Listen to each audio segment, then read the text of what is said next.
Walong drug suspect timbog naman sa maghiwalay na anti-illegal drugs operation sa Bataan.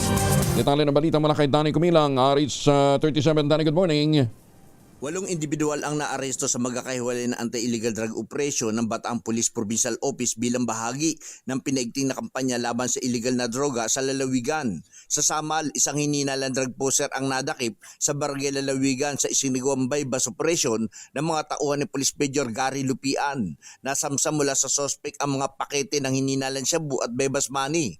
Sa Maribeles, isa ring hininalang tulak ng droga ang naaresto sa barangay Mountain View sa operasyon sa panguna ni Police Major Larry Valencia.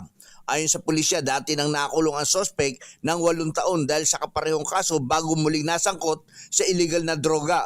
Sa Abukay, isa pang drug suspect ang nahuli sa barangay Salyan sa operasyon ng mga tauhan ni Police Major John Ray Kutab. Samantalang 5 individual naman ang naaresto sa barangay Bilulu Orion ng mga tauhan ni Police Major Mantaib Jalman sa isang nagawang bypass operation kung saan naaktuhan din umano ang ilan sa kanila na gumagamit ng hininalang shabu.